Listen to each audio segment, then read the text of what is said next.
Ibu, Assalamualaikum warahmatullahi wabarakatuh. Waalaikumsalam warahmatullahi wabarakatuh. Terima kasih Bapak Ibu sudah berkenan hadir di acara webinar ini. Terima kasih Bapak Ibu.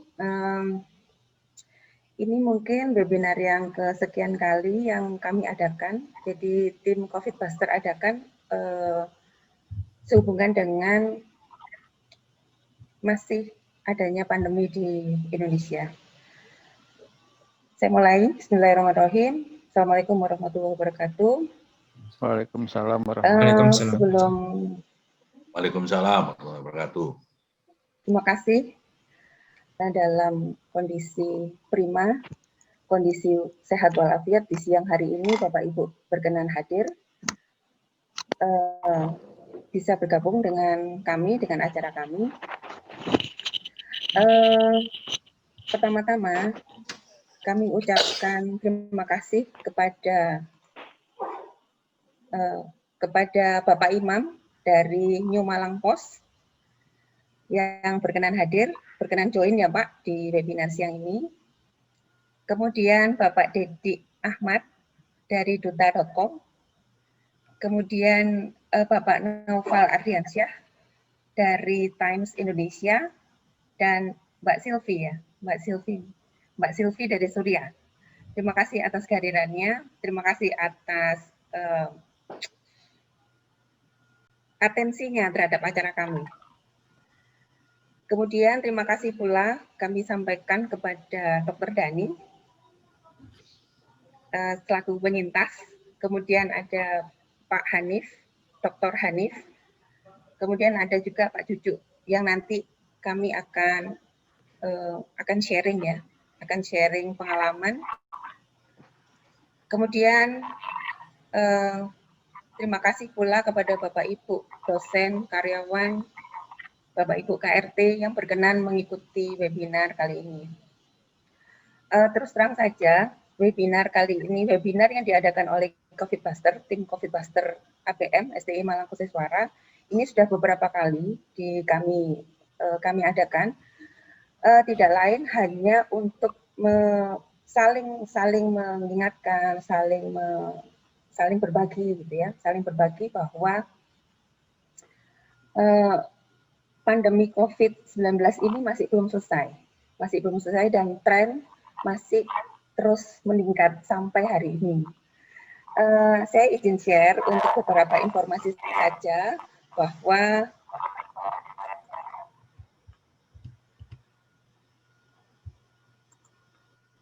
saya izin share. Ya, ternyata memang masih ganas gitu ya. Masih ganas untuk COVID-19.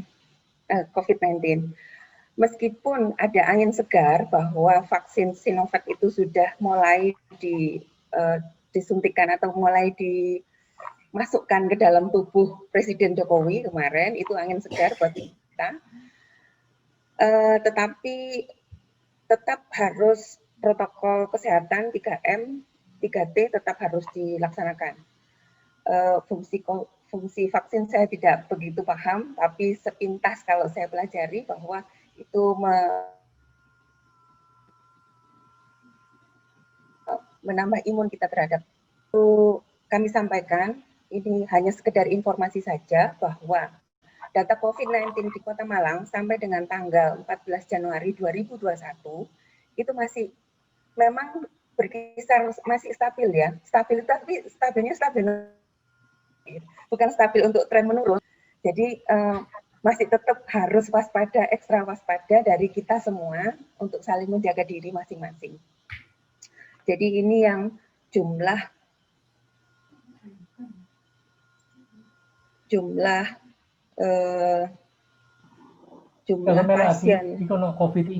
pasien aktif, jumlah pasien meninggal, dan jumlah pasien sembuh. Memang kalau sepintas dari grafik ini, jumlah pasien yang sembuh memang persen. Namun jangan lupa 83% dari angka yang totalnya semakin naik gitu ya. Dari yang tanggal 13 itu 4391, kemudian tanggal 14 Januari 4440. Jadi ini memang naiknya itu kita pada ya sesegera mungkin setelah vaksin itu dimasukkan ke tubuh semua warga Indonesia, kemudian tren ini menurun ya, harapannya begitu. Kemudian akan kami ini. Jadi ini kapasitas sekedar saja saya share info.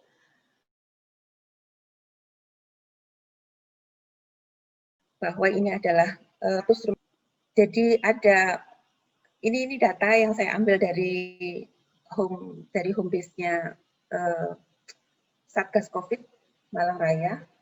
Nah, hanya saja ada beberapa informasi yang tidak muncul di dalam di media massa bahwa ada beberapa pasien positif COVID yang memang membutuhkan rawat inap atau perawatan intensif di rumah sakit harus dikirim ke kota lain. Jadi tidak dirawat di Malang, tapi dirawat di Sidoarjo. Itu ada beberapa informasi seperti itu, sehingga berarti kalau sudah sampai dikirim di rumah sakit di kota lain, berarti kan di kota Malang ini sudah benar-benar penuh gitu ya, benar-benar penuh sehingga memang kita harus tetap waspada ya, terutama tidak hanya kita sebenarnya kalau Insya Allah kalau di lingkungan SDI Malang Perseswara saya yakin sekali dengan kondisi yang memang secara maksimal. Jadi misalnya menjaga jarak, memakai masker. Ini saya izin tidak menggunakan masker karena saya harus bicara. Terus kemudian menjaga jarak, mencuci tangan. Itu Insya Allah kalau di SDI Malang Perseswara habit itu sudah berjalan mulai Maret ya. Namun mungkin perlu diwaspadai adalah keluarga kita atau kerabat kita atau tetangga-tetangga kita, itu yang perlu diwaspadai. Nah ini kapasitas yang ada, ini sekedar introduction ke ke materi yang sesungguhnya. Begini Bapak Ibu, yang ingin kami sampaikan adalah tetap waspada dan jangan lengah.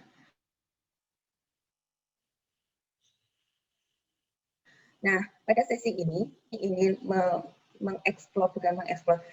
kami ingin penyintas ini bisa sharing informasi bahwa bagaimana pada saat mungkin gejala-gejala yang dialami, kemudian mengapa harus masuk ke perawatan, masuk ke rumah sakit, dirawat di rumah sakit, terus kemudian mungkin bisa mendeskripsikan, gitu, bisa menjelaskan bagaimana kondisi di rumah sakit juga, dan yang terakhir tentu saja nasihat untuk kita semua.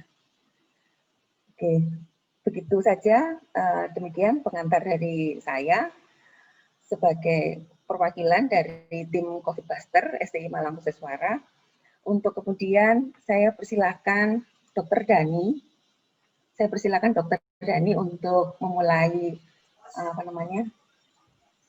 sharing informasi ya dokter ya, untuk kami ini supaya tetap waspada dan kalau bisa mengintroduksi 3M 3T itu ke lingkungan kita tinggal.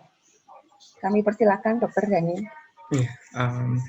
Terima kasih Bu Vera atas kesempatannya. Assalamualaikum warahmatullahi wabarakatuh. Waalaikumsalam warahmatullahi wabarakatuh. Ya. Jadi yang seperti kita ketahui memang saya kebetulan merupakan salah satu dari berbagai puluhan juta orang yang terkena infeksi virus COVID, dan alhamdulillah juga berhasil sembuh dari infeksi virus COVID ini. Jadi saya ingin cuman sharing pengalaman saya waktu terkena COVID ini kepada Sivitas APM maupun yang lainnya. Jadi keluhan saya sebagai orang biasanya yang diketahui di publik ya, bahwa COVID ini kalau kena usia muda biasanya tidak ada gejala. Jadi biasanya kalau masih muda itu gejalanya, apalagi imunitasnya masih bagus, baik, rutin olahraga, tanpa gejala. Namun itu sebaliknya dengan saya. Perlu diketahui saya olahraga rutin ya, olahraga rutin terus juga tidak merokok. Saya melakukan olahraga rutin, tidak merokok, dan di luar tetap menjaga protokol kesehatan dengan ketat. Menurut saya menjaga protokol kesehatan dengan ketat, namun ya memang takdirnya kena COVID, dan waktu itu muncul gejala, awal kali saya merasakan itu muncul gejala demam. Jadi demamnya itu kayak kalau dalam istilahnya itu meriang seperti itu. Awal muncul gejalanya.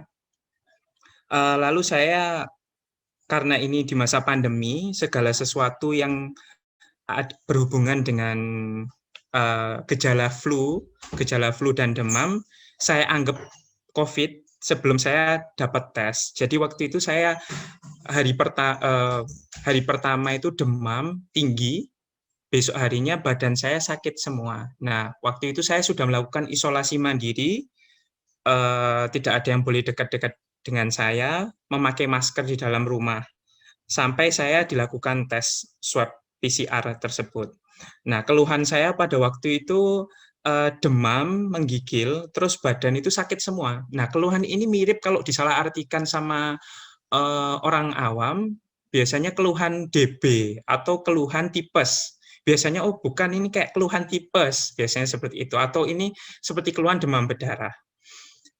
Memang keluhannya mirip. Jadi keluhan saya itu mirip kayak demam berdarah dan ada tipesnya, karena hari keempat, hari kelima itu saya ada diarenya juga. Jadi keluar munculnya semua. Jadi demam, badan sakit semua, terus habis gitu ada batuk-batuk juga. Batuk-batuk saya itu pas awal hanya batuk demam biasa saja, kayak batuk yang tidak terlalu sering. Seiring dengan bertambahnya hari, batuk saya semakin lebih sering muncul. Kalau tidak salah hari ketiga, hari keempat itu batuk saya sering muncul. Lalu saya hari keempat, hari kelima itu ada diarenya. Saya lakukan tes swab PCR hari ketiga, kalau tidak salah hari keempat itu saya swab PCR dan dinyatakan positif untuk COVID. Waktu itu saya tidak berharap untuk inap di rumah sakit. Menurut saya isolasi mandiri aja sudah cukup, karena saya merasa kayak saya masih muda, saya minum suplemen vitamin dan sebagainya, makan yang cukup, saya kira udah cukup. Namun keesokan harinya badan saya semakin tambah lebih parah. Hari ke-6, ke-7 itu badan saya terasa lemas, terus badan semakin seperti serasa dipukul semua, sakit kepala yang luar biasa. Akhirnya saya inisiatif untuk datang ke rumah sakit. Nah, ketika di rumah sakit, waktu itu diperiksa kadar oksigen saya tidak merasakan di rumah. Namun ketika masuk ke rumah sakit, kadar oksigen saya mulai turun, memang nggak seperti normal ya. Jadi saya mulai turun itu 92%. Dan baru bisa ketika di IGD rumah sakit itu, saya diberi oksigen, baru agak naik sedikit. Ketika dilepas lagi, turun lagi. Akhirnya saya diberi pilihan untuk rawat inap karena saturasi oksigen atau kadar oksigen saya di dalam darah itu menurun terus. Jadi saya membutuhkan oksigen waktu itu. Jadi saya rawat inap, akhirnya rawat inap selama 11 hari. Jadi 11 hari saya rawat inap. Nah, selama saya rawat inap itu gejala saya terus tambah lama semakin muncul. Jadi diarenya sudah berhenti, badan saya tapi terasa kayak masih dipukulin, kepala nyeri kepala yang sangat hebat sekali. Saya juga heran kok bisa sampai seperti ini, karena saya kan merasa masih muda ya. Jadi begitu, terus lama-kelamaan seiring dengan waktu hari ke 11 hari ke 10 11 12 itu semakin membaik keluhan saya. Keluhan saya semakin membaik, terus dilakukan saya mohon maaf belum cerita. Jadi ketika saya masuk itu saya dilakukan swab lagi hari ketiga kalau nggak salah, hari ketiga atau hari keempat setelah saya masuk di rumah sakit itu tetap positif. Lalu saya selang 1 minggu lagi dites lagi, masih tetap positif. Lalu dites pas mau pulang baru saya negatif. Jadi perjalanannya itu saya lupa soalnya sudah agak lama, tapi butuh waktu yang lama untuk saya negatif. Kira-kira hari ke-8, hari ke-17 kalau nggak salah saya baru negatif hasil swab PCR saya. Yang saya ingin sampaikan ke semuanya bahwa kadang-kadang kita merasa bahwa usia kita masih muda, sehingga kita agak lengah. Jadi merasa bahwa COVID ini mungkin kayak flu seperti biasa. Namun dengan saya itu hal yang berbeda. Dengan saya berbeda. Saya juga rutin olahraga, juga menghindari merokok, namun kok malah keluhannya muncul semua. Jadi ada mungkin faktor kecapean waktu itu mungkin saya juga bisa karena mungkin olahraganya terlalu berat, terus kurang istirahat, itu juga penting. Nah, perlu diketahui juga ketika saya dirawat inap di rumah sakit, saya juga melakukan aktivitas kecil ketika saya sakit. Kenapa? Itu juga salah satunya untuk meningkatkan imunitas, bukan olahraga yang berat ya. Cuman jalan keliling selama 10-15 menit dan coba caring di matahari, berjemur di matahari selama sekitar 5-10 menit untuk meningkatkan imunitas.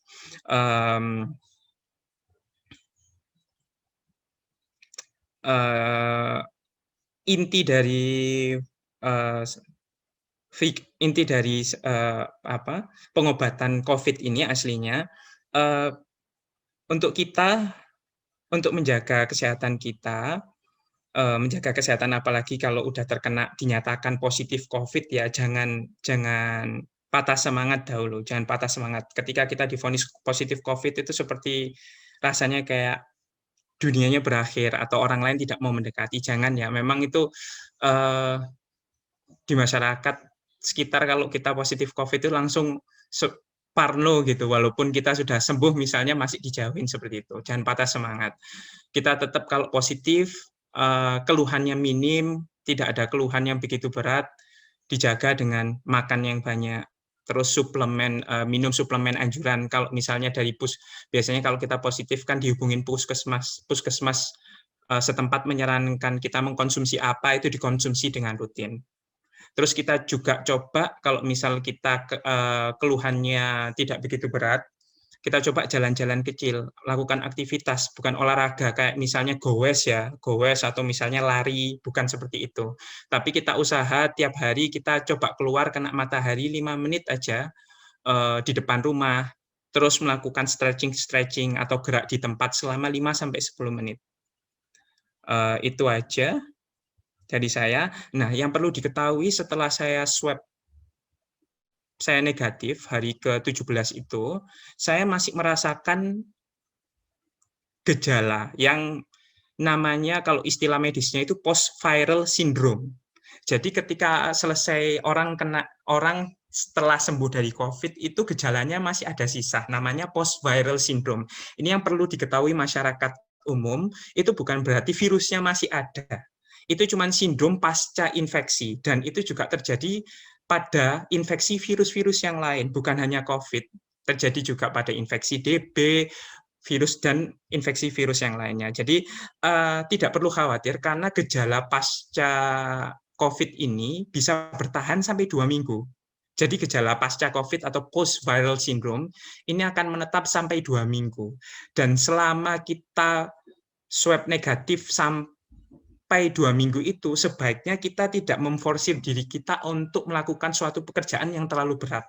Karena di situ tubuh kita masih melakukan healing atau penyembuhan. Jadi ketika kita sudah dinyatakan negatif, jangan terlalu semangat dulu, bebas langsung kita melakukan aktivitas seperti lari, goes dan sebagainya. Sebaiknya tidak dulu, ditunggu dulu sampai 2 minggu. Kita boleh olahraga ringan-ringan seperti jalan, boleh kerja. Tapi kalau misalnya aktivitas yang berat, itu jangan dulu. Karena apa? Kita masih akan merasa lemas. Jadi post-viral syndrome itu gejalanya apa saja. Jadi batuk itu kadang-kadang masih muncul setelah walaupun setelah kita dinyatakan negatif. Bukan berarti kita batuk nanti menularkan ke orang lain, tidak. Jadi itu gejala sisa setelah COVID itu meliputi batuk sedikit. Terus badan masih terasa lemas. Terus badan masih sakit-sakit semua. Terus kadang-kadang kita merasa kayak demam, tapi bukan berarti ketika kita periksa suhu tubuh kita demam, tidak. Jadi cuman sensasi meriang saja. Itu gejala akan berlangsung setidaknya sampai 2 minggu. Ada yang lebih cepat, ada kadang-kadang setelah seminggu sudah, tapi maksimal biasanya 2 minggu. Gejala post-viral syndrome itu akan muncul begitu. Jadi itu aja pengalaman dari saya tentang saya terkena COVID kemarin. Terima kasih Dokter Dani. Iya. Tampaknya ini banyak psikologisnya ya, setelah seolah-olah meriang, seolah-olah demam. Terus kemudian kalau batuk sih ya mungkin ya batuk sisa-sisa yang kemarin, tapi tampaknya ini banyak psikologisnya ya dokter ya. Iya, mungkin biasanya kalau kita setelah kena COVID terus dinyatakan negatif, kita kan takut kalau masyarakat sekitar menganggap kita masih membawa virus ini, ya, membawa virus ini sehingga masih bisa menularkan. Aslinya tidak begitu. Aslinya virus ini biasanya setelah 2 minggu, walaupun kita dinyatakan positif, biasanya setelah 2 minggu itu sudah tidak menularkan lagi. Itu kalau gejalanya ringan sampai sedang. Kalau gejalanya sampai berat, mungkin lebih lama lagi. Jadi kalau gejalanya sampai berat, misalnya sampai ada sesak nafas, terus saturasinya oksigennya menurun di bawah 90%, membutuhkan bantuan misalnya ventilator, itu biasanya butuh waktu yang lebih lama lagi. Tapi secara umum kalau gejalanya ringan sampai sedang, biasanya setelah 14 hari, itu walaupun kita sudah positif, sudah tidak menularkan lagi. Ya, terima kasih dokter. Ya. Mohon untuk standby, Dr. Hanif Mauludin, kami persilakan untuk sharing informasi ya, sharing pengalaman yang kemarin itu. Assalamualaikum warahmatullahi wabarakatuh. Waalaikumsalam. Terus juga ini ya? Sehat semua. Ya Pak Son. Dokter kalau ini dokter. Kalau ini dokter. Waalaikumsalam Jadi warahmatullahi wabarakatuh. saya tadi itu menit-menit terakhir Dokter Dani menjelaskan tentang post power syndrome. Bahasanya apa tadi? Yang post tadi loh. Viral. Ya, yang post itu. Nah, saya sekarang baru dapat jawabannya karena ya post viral apa tadi itu. Saya memang waktu setelah mandiri di rumah itu saya sepertinya masih 70% lah. Waktu itu saya juga galau. Ini saya belum sembuh dipulangkan ya gitu. Saya merasa gitu. Jadi selama seminggu itu sepertinya gejala itu masih ada. Saya cuman tak selimur-selimur noai. Tak kuatkan mental saya bahwa saya sudah sembuh, ini hanya mungkin bawaan, tapi masih ada gejala itu. Setelah saya bahkan lebih kalau nggak salah mungkin 10 harian, saya sempat juga kontak sama Dokter Dani menanyakan tentang kok ada gejala batuk, itu saya justru malah setelah mau dipulang saya nggak ada batuk. Cuman begini, saya ingin menegaskan bahwa ada beda perilaku ya antara dokter dengan dokter. Dokter ini kan dokter ini. saya kan dokter, jadi beda perilakunya begini. Sama-sama sudah muncul gejala COVID, Dokter Dani sensitivitasnya langsung medis sehingga tertib di rumah pakai masker dan seterusnya, sehingga minim Beda dengan saya yang dokter ini. Saya dokter ini kan sering dengar kata-kata motivasi ya. Bahwa COVID itu pilihan, bahwa COVID itu begini, sehingga itu saya agak lengah. Artinya kata-kata motivasi yang saya dapatkan terus secara liar dari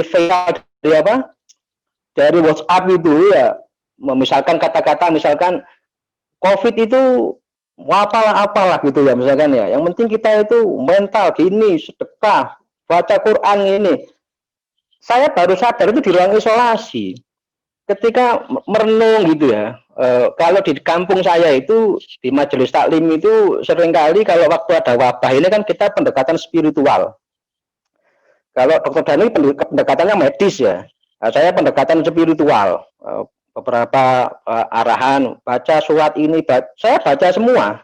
Tapi masih kena, begitu kena saya baru mikir di ruang isolasi itu bahwa kok saya ulama-ulama besar aja kena gitu loh. Artinya memang akhirnya penyakit ini jangan dibuat gambling dengan yang nggak jelas gitu. Sudah ini kalau menurut saya di awal memang medis itu perlu sensitivitas. Artinya begitu kita sekarang kena ada gejala flu di rumah, sudah dalam kamar pakai masker.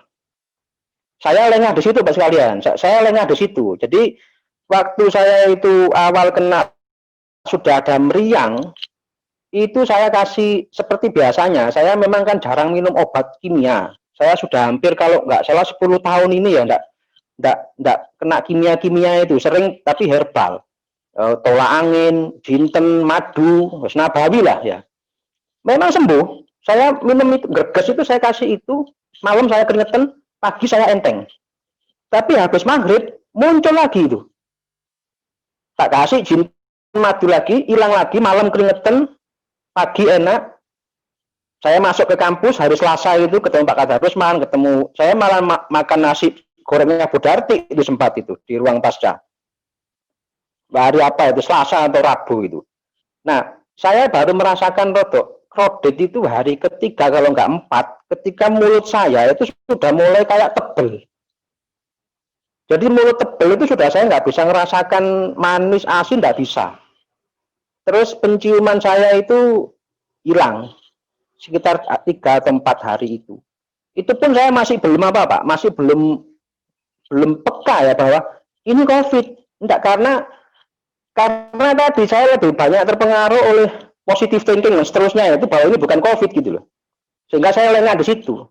Saya mengabaikan prokes ya, lebih banyak mengutamakan positive thinking itu yang menyesatkan menurut saya kalau kelebihan ya, kalau overdosis ya. Jadi kayaknya knowledge itu memang harus diimbangi gitu ya. Nah kemudian hari berikutnya yang saya rasakan itu saya mulai melemah. Badan itu mulai lemah. Kemudian demam itu muncul hilang. Dan saya sempat googling, cari-cari di Google, memang dapat saya beberapa artikel. Tapi waktu itu kesimpulan saya tipes, masih belum COVID. Jadi memang sial banget ini saya. Knowledge saya keliru gitu loh. Saya googling sendiri, cari-cari semua sendiri malah keliru. Nah akhirnya ketika saya sudah punya duga ini bahwa ini tipes, ya sudah saya masih belum pakai masker, belum ini, sehingga di rumah saya masih sliver ya nggak pakai masker.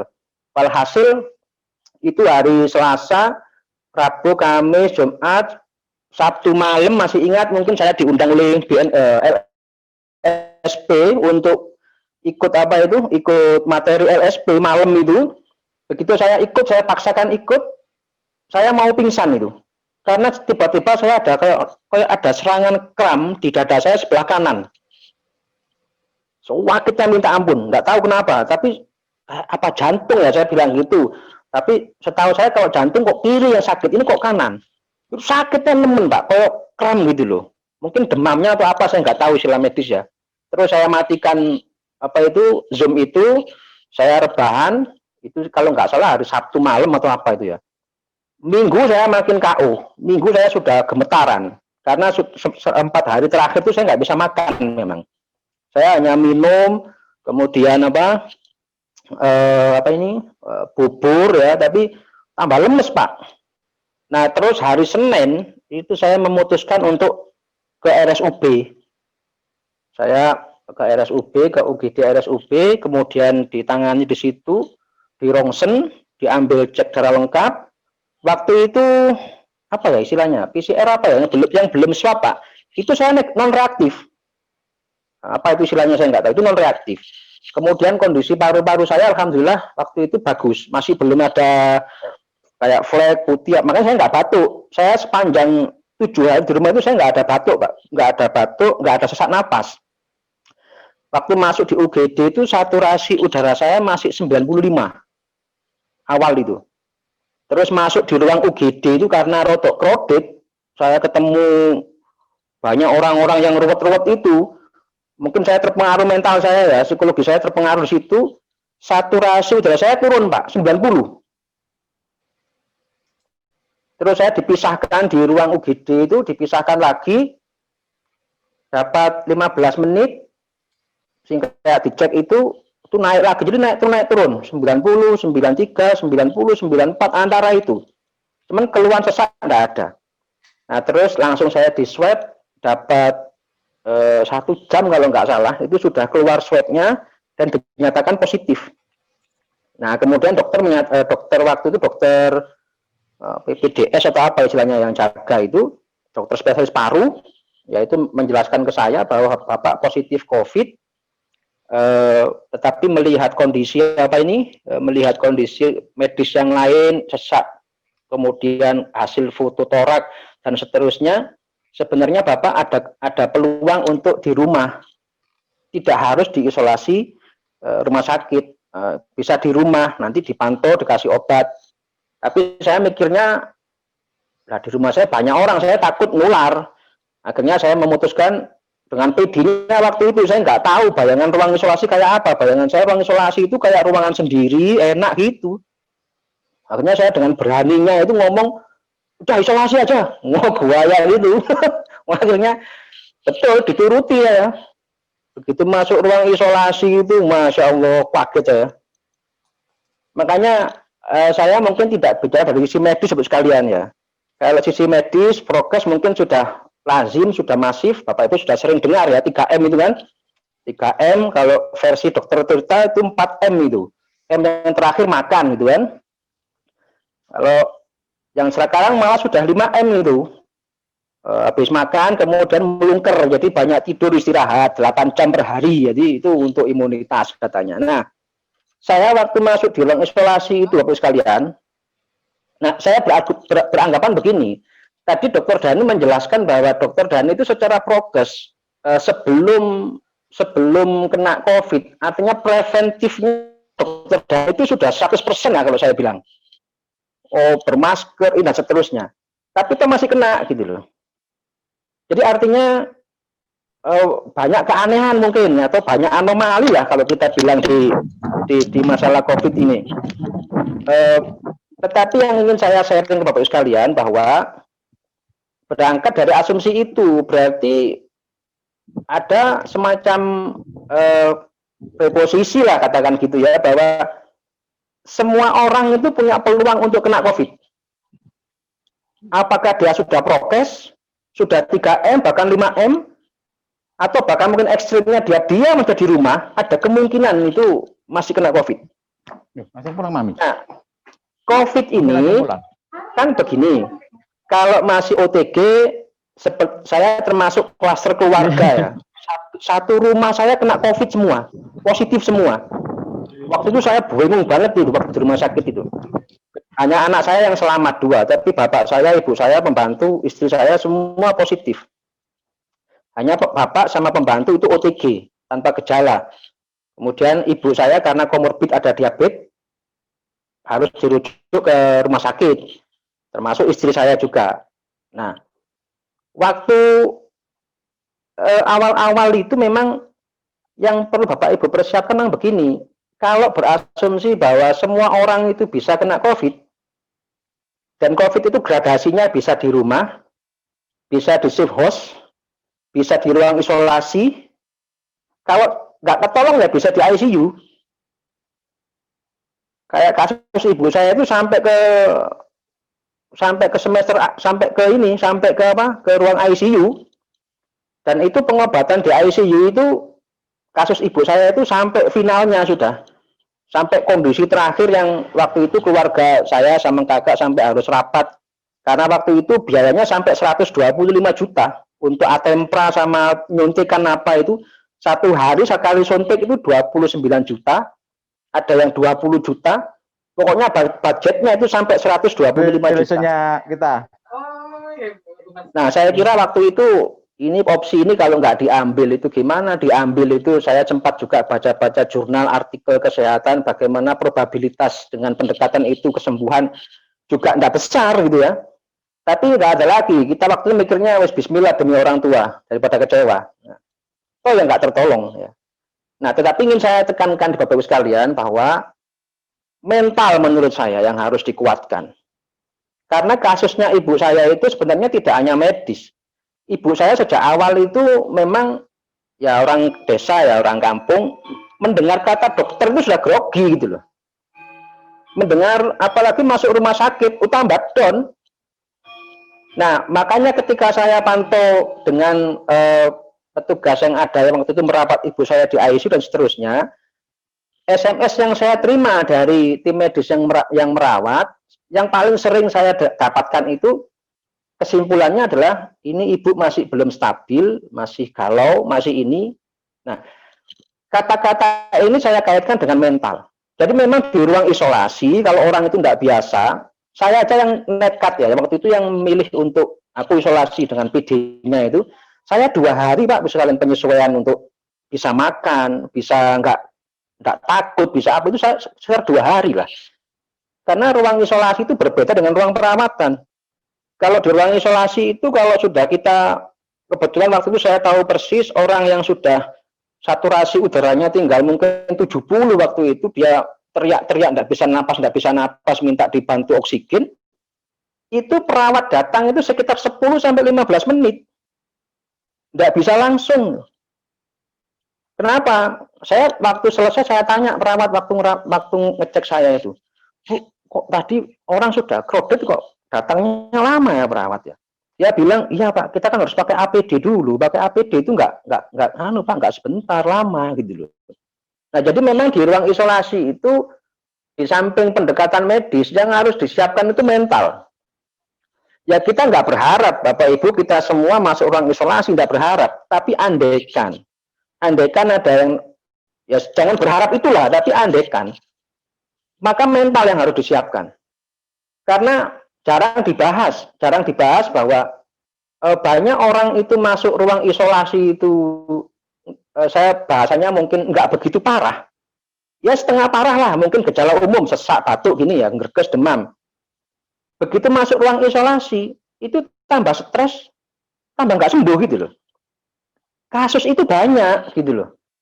Kasus itu banyak. Barusan teman saya, dosen Unitomo, nanti dicek bisa, namanya Pak Endro, itu seminggu lalu masih ketawa-ketawa di WA group.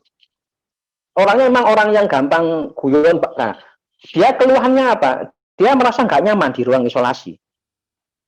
Nah, tadi ini habis Jumatan saya dikabari beliau meninggal. Dugaan saya bahwa semakin banyak orang-orang yang tidak siap masuk di ruang isolasi, mentalnya yang kena serang, sehingga semakin nggak imun, sehingga percuma itu obat-obatan gitu loh. Makanya waktu saya hari kedua, hari ketiga, hari keempat itu sama dokter visit itu yang dibilang ke saya, Pak, COVID ini nggak ada obatnya. Obatnya adalah imunitas. Bapak harus banyak makan karena mungkin saya dilaporkan oleh perawat itu di indikator dari nasi kotak itu saya nggak pernah habis. Karena memang saya nggak suka makanan rumah sakit. Padahal saya makan sendiri, saya bawa sendiri, dikirim sendiri sama teman-teman termasuk dari kampus. Saya nggak makan makanan rumah sakit. Nah, cuma rumah sakit melihatnya menyimpulkan ini kok makanannya utuh. Saya diduga mungkin nggak suka makan. Nah, makanya ke saya itu motivasinya dokter itu Bapak harus banyak makan karena imunitas nggak ada obatnya dan seterusnya. Nah, artinya bahwa memang mental sekalian kalau kena COVID itu jaga betul itu mentalnya, apalagi kalau sampai sudah harus memutuskan untuk masuk ke ruang isolasi. Mentalnya ya. Jadi saya mengamati orang-orang yang kalau misalkan mohon maaf ini, kalau dia mendengar kata rumah sakit sudah down, nah itu Ini problem kalau sampai masuk ke ruang isolasi.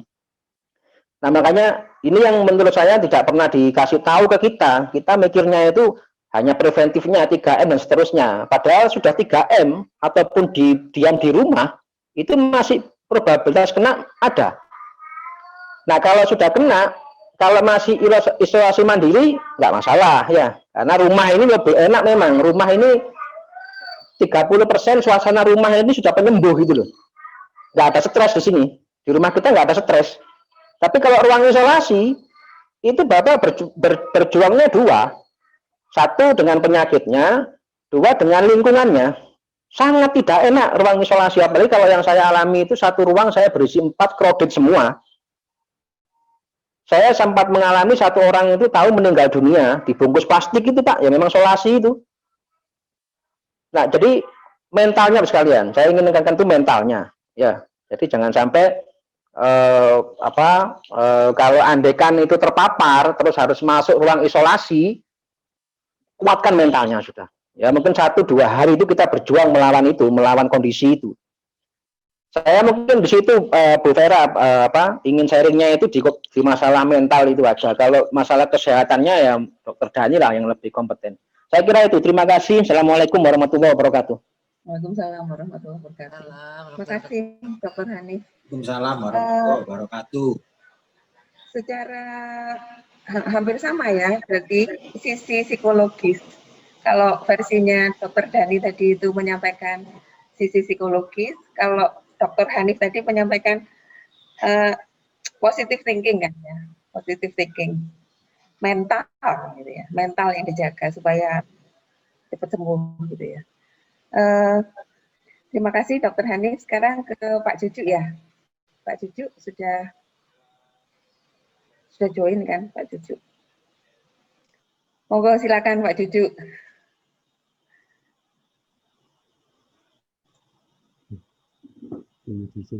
Assalamualaikum warahmatullahi wabarakatuh. Waalaikumsalam warahmatullahi wabarakatuh. Waalaikumsalam warahmatullahi wabarakatuh. Kita langsung aja ini gejalanya mungkin hampir sama dengan Dr. Dhani atau Pak Ani. Jadi yang kita rasakan pertama memang meriang-meriang gitu, badan sakit semua, agak radang gitu. Jadi ya melakukan aktivitas itu kayak aras-arasan gitu. Jadi kita jalan sebentar itu rasanya sudah capek. Saya beberapa hari itu masih di isolasi mandiri di rumah. Terus ini kok semakin hari kok tambah nggak enak makan ya nggak. Ya tetap kalau bau itu alhamdulillah saya masih bau. Sesuatu itu masih bau. Kalau ada bau yang menyengat malah saya marah-marah, istilahnya gitu. Bukan ya merasakan kalau makanan ya rasakan, cuman ya badan rasanya sakit semua. Akhirnya hari Minggu itu putuskan saya sudah konsultasi dengan puskesmas kalau memang ini ya mau isolasi mandiri di rumah bisa diteruskan, kalau enggak ya bawa ke UGD gitu. Akhirnya dipaksakan hari Minggu itu ada orang dari petugasnya itu, saya dites segala macam. Terus saturasi saya itu hampir berubah-ubah, jadi ya habis 93 sampai 96 terus turun lagi bisa sampai 86. Akhirnya diputuskan dibawa ke rumah sakit lapangan. Misalnya ternyata kondisi saya ngedrop, saturasinya turun terus gitu. Akhirnya sama rumah sakit lapangan dirujuk ke RSA. Di sana akhirnya diterima, cuman gitu langsung ditaruh di ruang. Kalau di GD kan agak lama nunggunya kalau mau masuk ke ruangan itu. Jadi ya kumpul dengan orang-orang yang sakit dan lain-lainnya itu. Karena diperiksa juga dikasih kalau memang nafasnya sesak disuruh pakai oksigen. Alhamdulillah sebenarnya nafasnya nggak sesak, cuman ya dari kondisi yang sudah diperiksa kita harus tetap pakai oksigen itu. Baru terus malamnya saya dapat dipindah ke ruangan isolasi bukan, tapi ya dipindah ke IGD-nya, tapi ruang Kalau di IGD kebetulan saya kemarin campur dengan orang lain yang sakit gitu. Ada yang kecelakaan, jadi campur kamarnya bukan di kamar beberapa orang itu enggak. Satu ruangan itu ada, memang khusus untuk isolasi itu bisa sampai ke 10 sampai 15 orang. Jadi kalau yang laki-laki di sebelah barat, yang perempuan di sebelah timur. Jadi itu isolasi mandiri, di situ campur dengan orang-orang yang ini, Bu, dengan orang yang sakit, ada yang habis kecelakaan. Jadi kalau malam gitu kan, kalau sudah mereka masih sakit ya teriak-teriak gitu. Itu yang bikin kita memang yang dikatakan tadi benar, kita harus siapkan mental waktu di ruang isolasi itu. Sebenarnya kalau mungkin kalau di kamar sendiri gitu mungkin masih nggak mendengarkan suara-suara orang itu. Ini kita dicampur dengan pasien yang lain. Jadi yang bikin stres lagi itu ada mungkin baru datang itu. Saya tuh sehari kemarin tuh bisa 3 sampai 4 kali lihat orang meninggal hari itu juga. Sebelah saya habis saya lihat diperiksa-periksa, setelah itu sudah dibungkus sama di plastik itu sudah. Terus depan saya gitu, sebelah kanan saya juga gitu. Saya iseng kan suka tanya sama teman saya yang satu ruangan ini tanya, "Piro mau Pak wongi loro ah?" "Loro papat." Ngono. Bilangnya papat gitu. Waduh, ini sedino mati papat, saya makin stres gitu ya. Setelah itu ini ya tetap disuruh ya tetap makan yang banyak ya, mengikuti protokol yang ada di situ, akhirnya ya, alhamdulillah. Karena kalau kita ini kalau di ruang isolasi di rumah sakit itu kita nggak bisa terima kiriman dari luar. Jadi kalau memang kita makannya nggak bisa makan halus ya, nanti mungkin dipesankan sendiri gitu. Ada teman-teman dari kami itu mau ngirim apa gitu, akhirnya dikembalikan, nggak bisa didistribusikan, akhirnya dikirimkan ke rumah. Memang yang di ruang isolasi yang bikin stres ya gitu, datang sebentar diperiksa, tahu-tahu isi bungkus isolasi, waduh tambah nemen ini. Saya sama istri saya itu ini tiap kali ini mesti cari informasi gimana ini. Aku koyo ya gak apa-apa sih, tapi lanjutin terus itu ya stresnya ya masalah itu, lihat samping depan belakang itu sebentar wis dibungkus plastik gitu, diisolasi temenan di saat terus. Ya alhamdulillah akhirnya hari keempat itu hari Jumat, spesifik hari kelima ya itu dinyatakan sih boleh. Kalau kondisi saya alhamdulillah beberapa hari di isolasi itu akhirnya membaik, bisa semuanya, pokoknya kita dari sendiri sehat ya, dapat semuanya yang ada di situ, sediakan minum obat, minum apa segala macam ya. Pokoknya dimakan, yang penting kita cepat sembuh. Karena hari kelima itu boleh pulang, tapi harus isolasi mandiri lagi. Saya dari rumah sakit itu saya kebetulan mungkin masih positif ya, karena dari di rumah saya nggak diswab, cuma dari hasil dari puskesmas itu masih katanya sih dulu masih positif, tapi boleh kalau mau isolasi mandiri di rumah silakan. Ya, alhamdulillah akhirnya hari Jumat itu saya diperbolehkan pulang dan isolasi mandiri di rumah. Alhamdulillah sampai sekarang ini tadi tes lagi antigen dinyatakan negatif, alhamdulillah. Ya mungkin itu cerita dari saya. Terima kasih. Wassalamualaikum warahmatullahi wabarakatuh. Waalaikumsalam warahmatullahi wabarakatuh. Alhamdulillah. Terima kasih. Dibuka sesi tanya jawab ya untuk setelah paparan dari Mas. Bu Vera boleh menambahkan satu informasi lagi? Oh ya, silakan. Sebelum tanya jawab ya Pak Hanif ya. Oke. Ya, silakan. Ini mungkin untuk Pak Jujuk ya, Pak Jujuk. Karena kalau di Indonesia termasuk mungkin nanti minta pendapat Dr. Dani tentang peluang untuk kita itu sebagai donor konvalesen, Dok. Karena permintaan tinggi. Nah, saya waktu sudah dapat surat dari puskesmas dinyatakan sehat dan sudah lebih dari 10 hari dari hari itu, saya sempat ke UTD RSSA karena kebetulan ada kolega di kampus UB yang terkena COVID dan sepertinya membutuhkan donor plasma.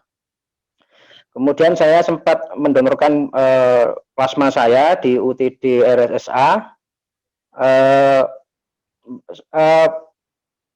setelah donor itu memang kok saya tidak merasa ada gejala yang aneh gitu ya. Jadi proses donornya memang berbeda, tidak seperti kalau kita donor di PMI yang diambil darahnya itu. Prosesnya satu siklus itu bisa memakan waktu sekitar 15 menit. Waktu itu saya siklus pertama dapat sekitar 200 mili plasma. Jadi darah saya itu diambil, kemudian masuk kayak mesin fotokopi gede gitu. Terus setelah itu keluar warna kayak putih telur. Setelah habis, kemudian darah saya dikembalikan. Nah, waktu kembali itu memang di lengan itu ada ono kroso cedut-cedut gitu, waktu kembali itu. Nah, kemudian ditanya sama petugas, apa ada keluhan? Saya bilang nggak ada keluhan. Kemudian diambil lagi saya siklus yang kedua. 15 menit, kemudian dapat sekitar 400, sekitar 200-an lah. Satu kali ini itu sekitar 200 mili. Kemudian ketiga, sampai keempat. Saya sampai 4 siklus. Nah, kemudian 4 siklus itu, saya ditanya lagi sama petugas itu, Bapak ada keluhan sekarang sampai 4 siklus. Saya bilang, memang nggak ada sih, tapi saya pura-pura ada, karena saya waktu kalau itu saya bilang nggak ada keluhan, mungkin saya diambil lagi itu sampai kelima.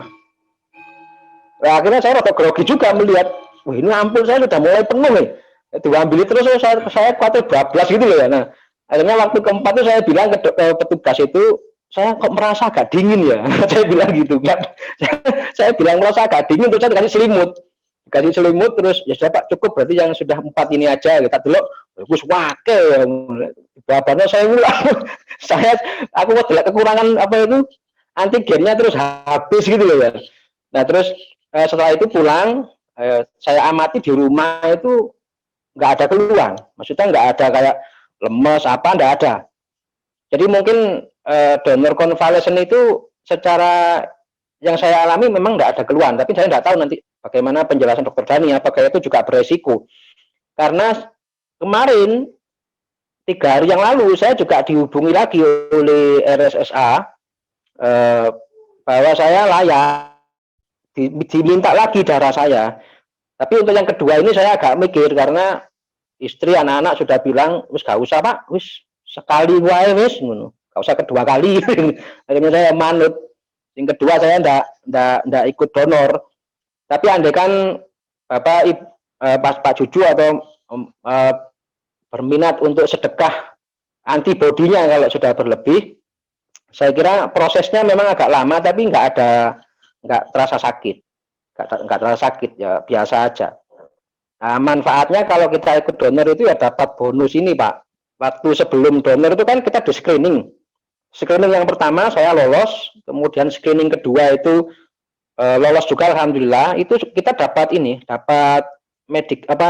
hasil cek darah kita itu loh. Bahwa kita non reaktif, ini banyak itu indikatornya. Nah, itu sekaligus untuk kita jadi semakin pede gitu loh. Oh, berarti aku sehat nih, gila iso berbagi antibodi ini berarti makin sehat gitu loh. Kalau saya bermasalah nggak mungkin lah saya berbagi antibodi. Saya gitu aja logikanya. Jadi saya kira kalau ada yang mau proses sampai ke antibodi plasma itu donor, saya hanya menyampaikan bahwa prosesnya tidak menyakitkan. Ya biasa aja prosesnya. Saya kira itu, terima kasih. Ya, terima kasih Dr. Hanif. Yang diminta yang kedua itu udah mikir-mikir ya, soalnya khawatir juga amblas antigennya. Saya justru yang kedua itu khawatirnya tempatnya kan juga ramai gitu loh ya, mau malah ketularan. Tempatnya ramai gitu loh, maksudnya banyak orang gitu loh, jadi ya takut juga sebenarnya resiko nih. Nah, terus saya baca artikel itu ternyata ada resikonya pembekuan darah. Waktu kembali itu katanya ada resiko pembekuan darah, makanya waktu di situ itu ada satu kayak infus warna putih itu, tapi dia nggak jelaskan itu apa gitu. Saya malah tahunya waktu browsing itu, oh ya ada resiko nih gitu loh. Ada pembekuan darah waktu kembali itu loh. Nah, tapi saya nggak tahu, mungkin nanti Dokter Dhani yang lebih jelasnya itu. Oke, terima kasih tambahannya. Mungkin Bapak Ibu ada yang ingin menanyakan ke narasumber, ke Dokter Dhani, ke Dokter Hanif atau ke Pak Juju. Monggo dipersilakan.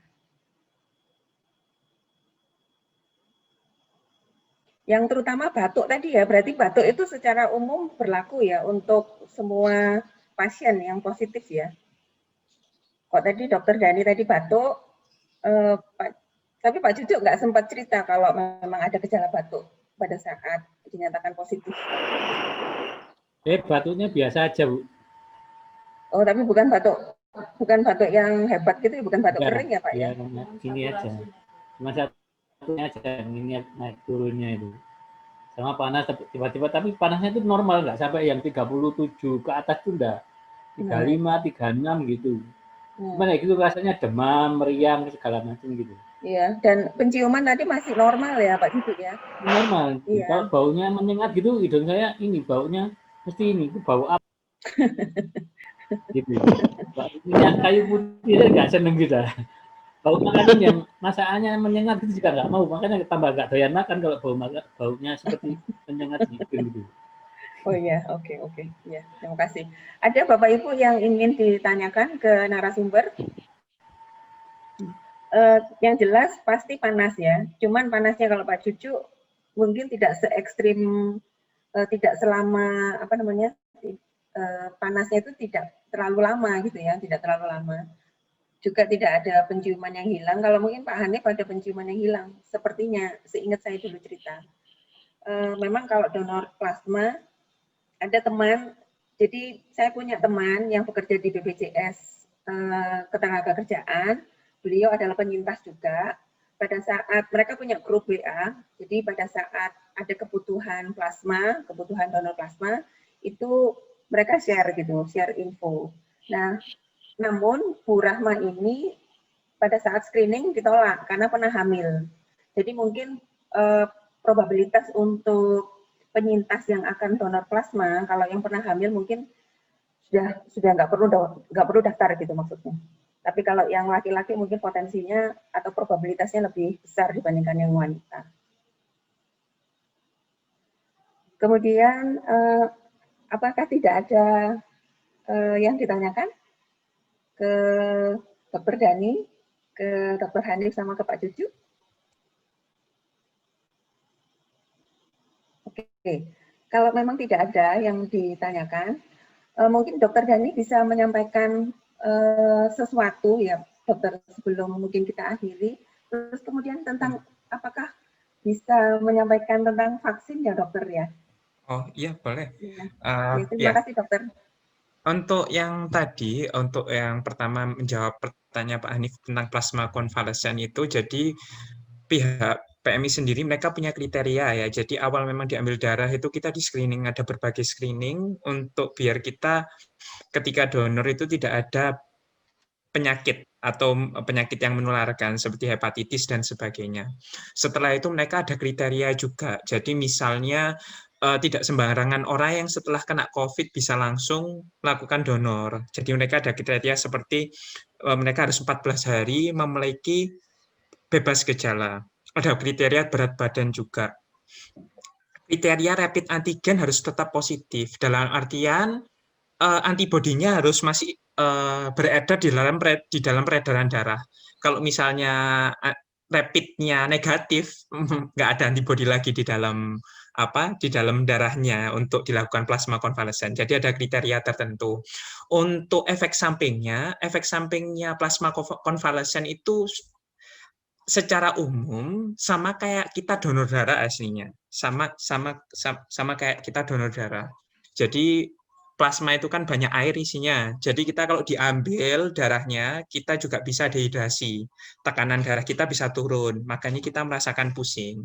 Terus di tempat kita dilakukan tusukan itu juga bisa terjadi memar. Dan kalau misal di mana ada proses penusukan di dalam kulit, biasanya juga kalau ada bakteri yang masuk juga bisa ada infeksi, tapi jarang terjadi karena biasanya sebelum disuntikan dilakukan disinfektan atau dilakukan disinfektan terhadap area yang mau ditusuk.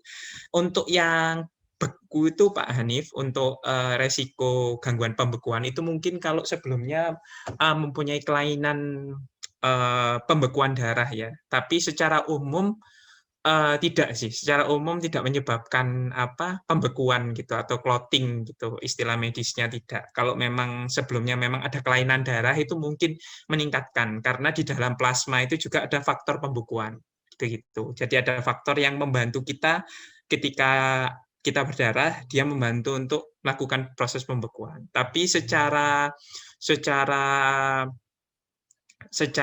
umum efek sampingnya yang saya sebutkan tadi.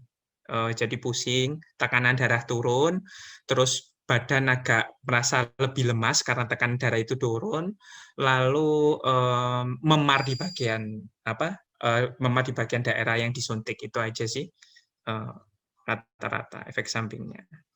Lalu ini untuk saran untuk semua ya, perlu diingat karena ini pandemi. Ketika memang kita kadang-kadang kita denial kena COVID, kok dikit-dikit misalnya ya, dikit-dikit aku kok saya flu sedikit, saya punya sakit tenggorokan. Jangan-jangan nanti kalau saya ke puskesmas diperiksa COVID, jangan takut. Mengapa? Sekarang ini masa pandemi, jadi jika kita punya gejala misalnya demam atau batuk pilek, sakit tenggorokan, apalagi sudah lidah tidak bisa berkurang indera pengecapnya atau penghidungnya juga berkurang, itu kita sebaiknya waspada. Jangan-jangan kita harus refleksi ke diri kita sendiri, jangan-jangan saya COVID. Mengapa? Walaupun gejalanya minimum, entah itu cuma batuk, atau itu cuma entah pilek, atau cuma demam. Takutnya nanti kalau kita lengah, kita menganggap, oh ini flu biasa, bukan COVID, karena COVID gejalanya mungkin parah, atau kita denial, atau kita menolak bahwa kita itu COVID. Yang kasihan nanti yang kita tularkan. Itu pertama. Yang kita tularkan itu bukan hanya usia muda, tapi juga ada orang yang beresiko usia tua, ada orang yang punya komorbid. Jadi ketika kita punya keluhan itu, kalau kita tidak dilakukan tes misalnya, ya kita harus berani, oh saya ada gejala, saya tidak mau dites. Ya saya melakukan isolasi mandiri, jaga jarak, pakai masker, tidak keluar selama 14 hari. Sebelum itu, kalau misalnya tidak mau isolasi mandiri, sebaiknya kita lakukan tes. Jadi tes swab PCR. Jadi untuk memastikan bahwa oh saya benar-benar kena COVID atau tidak. Seperti itu. Itu pertama. Yang kedua, jadi tidak semua orang yang punya COVID itu pasti rawat inap di rumah sakit. Jadi ketika swab-nya keluar positif, pihak puskesmas nanti akan melakukan screening, termasuk dicek saturasi oksigen. Nah, ketika dilihat bahwa saturasi oksigennya turun, lalu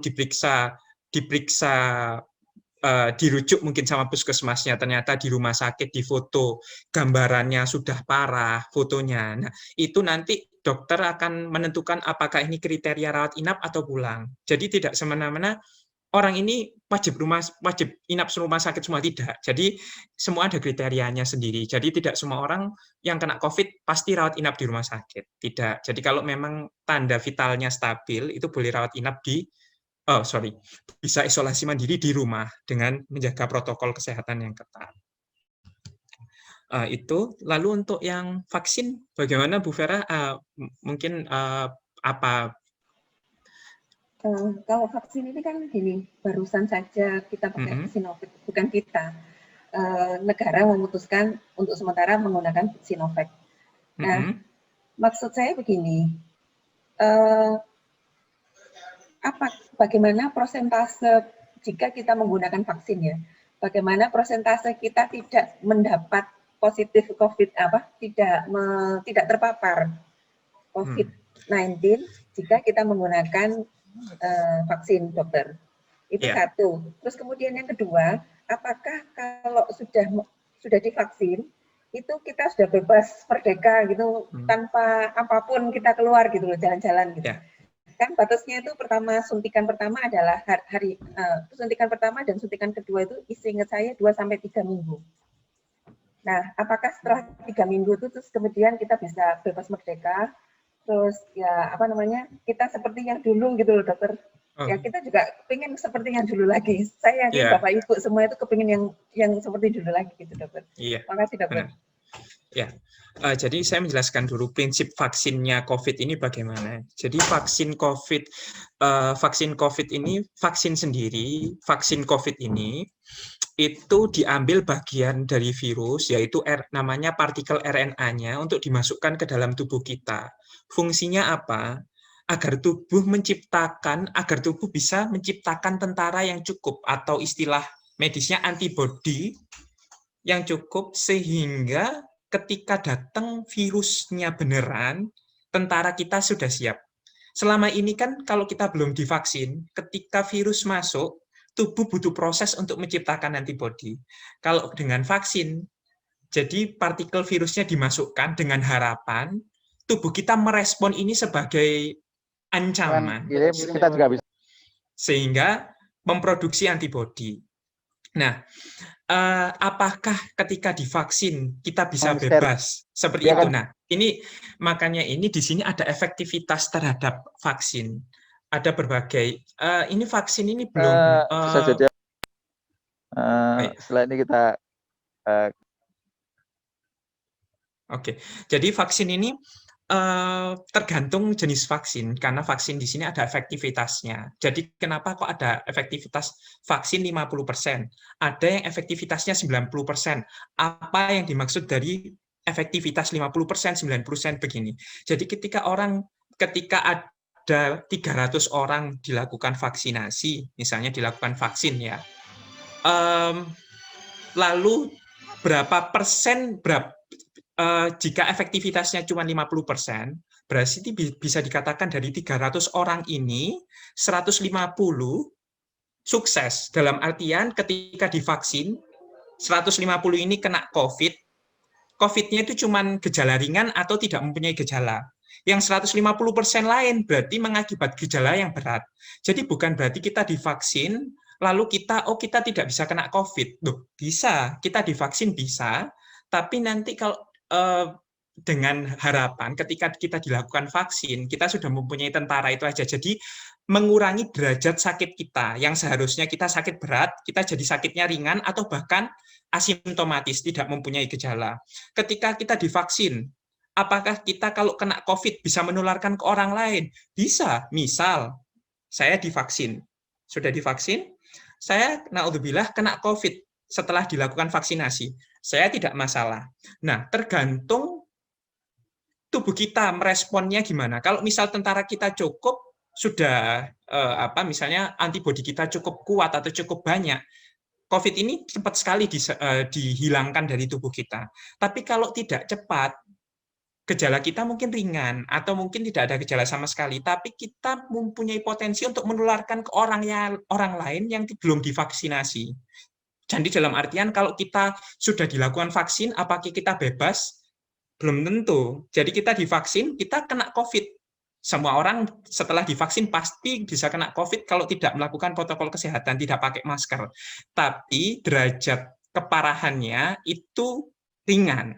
Apakah bisa menularkan ke orang lain yang belum divaksin? Bisa. Jadi ketika kita divaksin terus kita kena COVID, apakah bisa menularkan ke orang yang lain? Jawabannya bisa. Begitu. Ya, dokter. Terima kasih.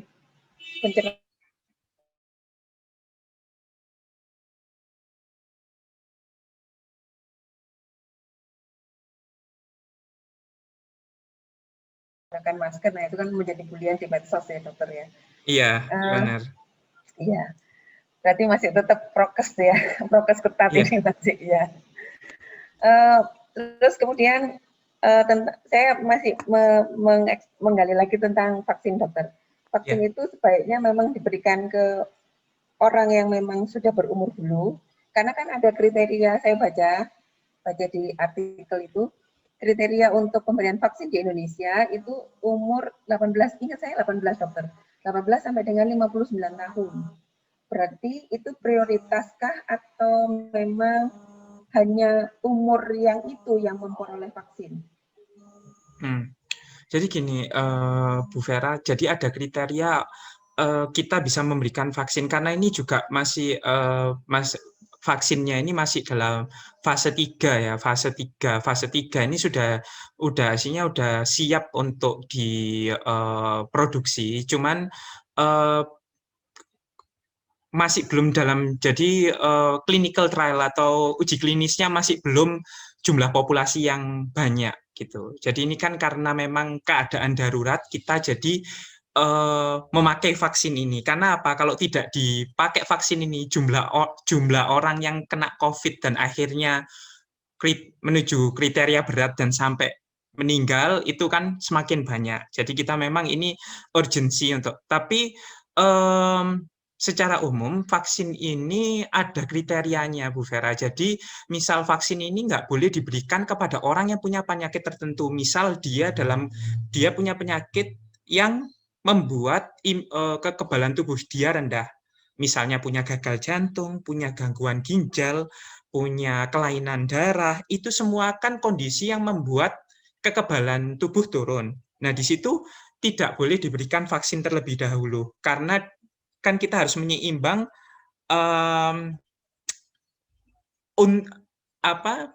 benefitnya, untungnya sama ruginya itu banyak mana, untung dan ruginya banyak yang mana. Jadi itu Bu Vera. Lalu juga yang maksudnya usia tertentu itu tadi sampai 59 tahun itu usia yang aman untuk diberi vaksin. Jadi sekarang ini kan studi masih dilakukan berlanjut.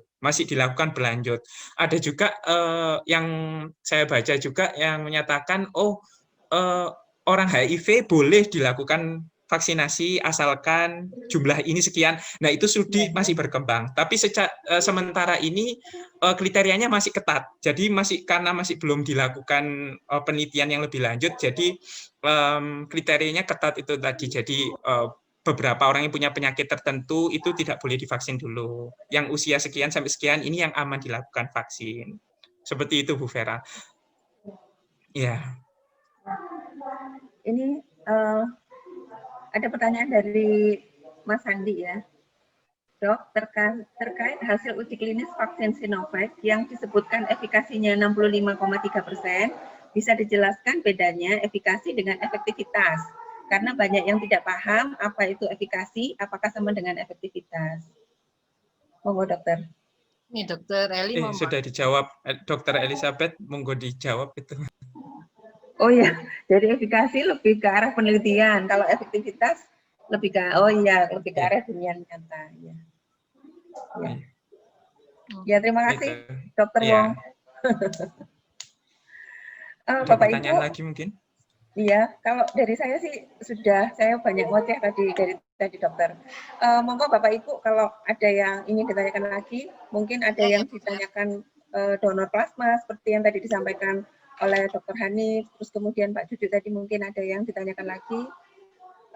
Sebetulnya kan saya jadi begini dokter, kalau memang misalnya pada saat pandemi terus kemudian kita mengalami gejala ringan, katakanlah itu hanya panas saja ya dokter, meskipun itu tidak harus menjadi COVID ya. Memang sebaiknya begitu ya dokter ya, langsung karena pandemi jadi langsung isoman gitu, masuk kamar aja sudah ya, masuk kamar terus nggak ngapa-ngapain gitu ya. Iya. Karena memang ini pandemi, jadi kebanyakan juga yang punya gejala ketika dites kan juga positif. Minimal kita kalau misalnya punya gejala, setidaknya kita melakukan rapid antigen dulu. Memang rapid antigen ini tidak bagus seperti PCR. Jadi swab PCR sama antigen. Nah, ini sekarang yang lagi terkenal juga ya. Ini mungkin perlu saya bahas juga antigen. Kenapa kok ada rapid antigen? Kenapa kok ada swab PCR? Jadi rapid antigen ini biasanya membutuhkan waktu untuk positif. Misalnya kalau kita terkena COVID hari ini, kalau virus dalam masa replikasi, dalam artian dia lagi masih melakukan replikasi di dalam tubuh, dia belum bisa menunjukkan rapid antigen yang positif karena dia belum menghasilkan protein. Kapan virus menghasilkan protein itu satu orang berbeda dengan orang yang lain. Biasanya di puncak dia sakit itu baru proteinnya muncul. Baru bisa kita lakukan rapid antigen. Jadi rata-rata orang misal nih, saya sakit, rapid antigen saya negatif. Jangan dulu, belum tentu. Bukan rapid antibody ya ini ya. Bukan rapid antibody ya, rapid antigen ya Bu ya. Rapid antigen ya Bu ya. Tapi kalau rapid antigennya sudah positif ditemukan di dalam tubuh, bisa hampir dipastikan swab PCR-nya pasti positif juga. Jadi kalau misal saya punya gejala, saya rapid antigen kok positif, hampir 90% itu swab PCR-nya itu positif juga, karena berarti di situ sudah terdeteksi protein dari COVID itu, begitu. Ya, siap dokter. Tapi kalau Iya, misal nggak mau benar. dites apa-apa, kalau misal, oh saya nggak mau, saya takut gini, ya sebaiknya dilakukan isolasi mandiri, karena jangankan demam, sekarang banyak anak muda yang COVID-nya, maksudnya OTG kan ya, istilahnya nggak punya gejala sama sekali, itu malah jadi super Bahaya. spreader. Iya, bahaya juga kalau nggak waspada. Iya, betul, betul. Bagaimana Bapak Ibu? Kita... Saya tanya sebentar ya. Oh ya, monggo Bu Tuti. Assalamualaikum warahmatullahi wabarakatuh. Waalaikumsalam warahmatullahi wabarakatuh. Terima kasih Dr. Dani, Pak Hani, Pak Juju yang telah memberikan sharing pengalaman-pengalaman dan motivasi tentang bagaimana kalau seandainya sudah kena sakit ini.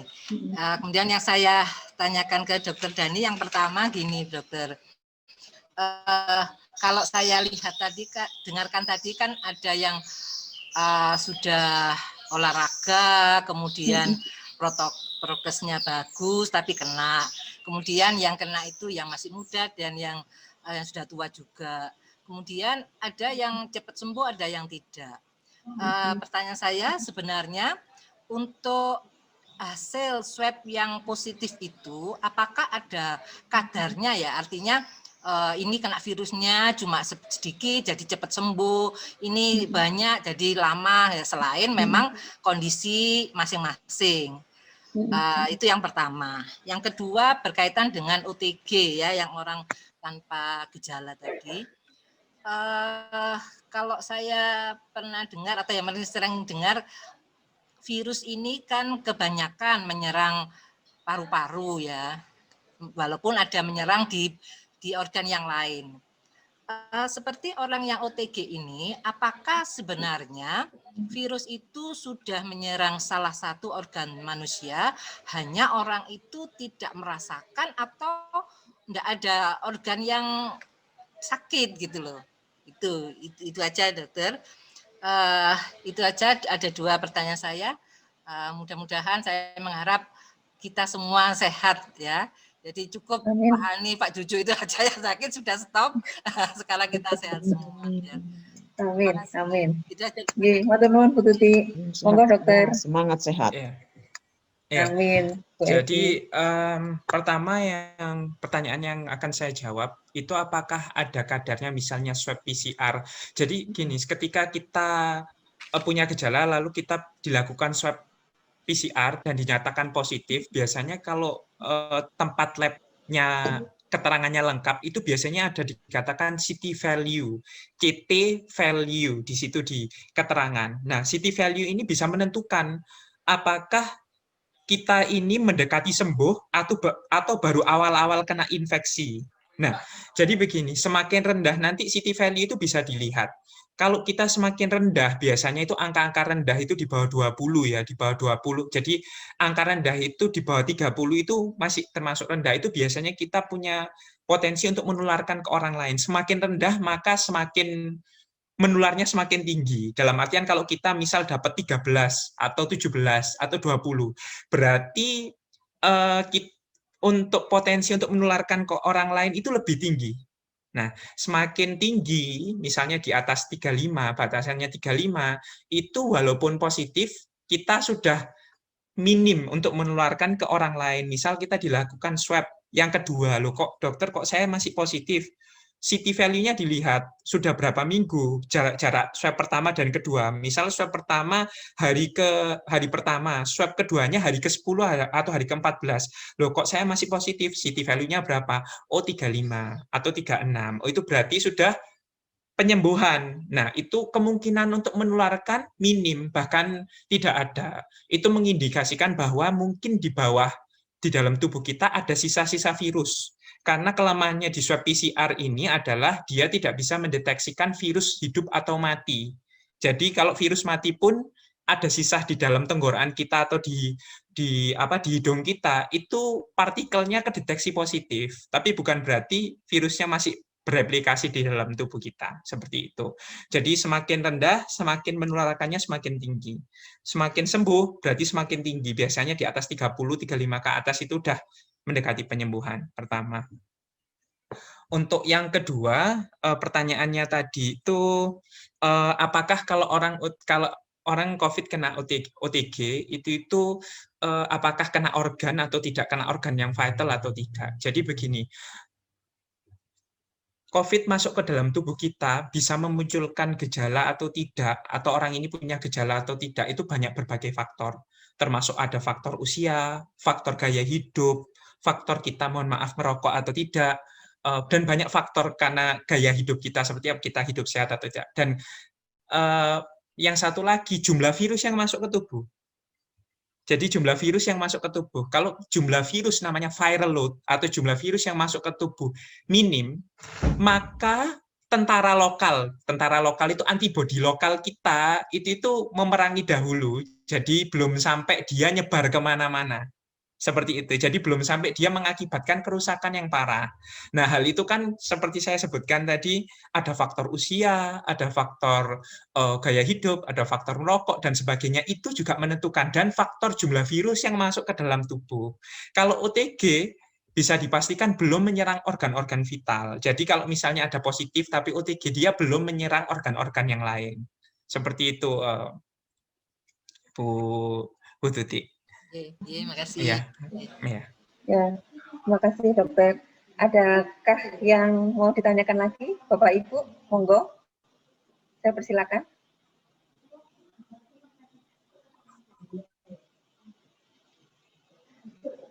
Ini tampaknya memang sangat jelas, dokter, penjelasannya. Saya sendiri juga, oh iya, maduk, iya gitu. Kayaknya yang lain juga sama dengan saya. Oke. Kalau begitu, Bapak Ibu, Dr. Dhani, Dr. Hanif, Pak Cucu, izin untuk mengakhiri acara ya. Terima kasih banyak atas informasi, atas sharing pengalaman, terutama yang serem tadi Pak Hanif, terus serem lagi tadi Pak Cucu, ada sehari 3 sampai 4 yang dibungkus plastik gitu katanya ya. Jadi saya membayangkan tuh ya gimana ya, membayangkan yang seperti itu ya, yang nggak kelihatan sendiri, apalagi yang melihat sendiri gitu.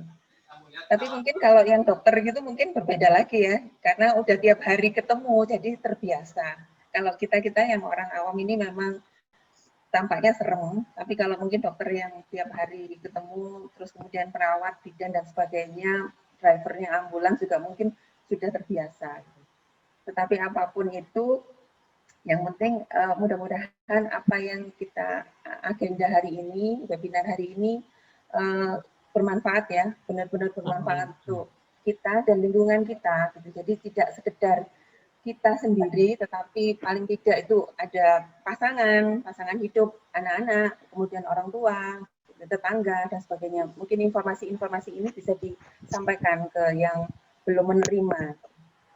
Terima kasih sekali lagi, saya ucapkan terima kasih untuk narasumber dan semua hadirin. Kemudian ada juga ada beberapa tadi dari pihak media massa, online media. Terima kasih atas partisipasinya. Kami tutup acara ini dengan bacaan hamdalah. Alhamdulillahirrahmanirrahim. Wabillahi taufiq wal hidayah. Wassalamualaikum warahmatullahi wabarakatuh. Waalaikumsalam warahmatullahi wabarakatuh.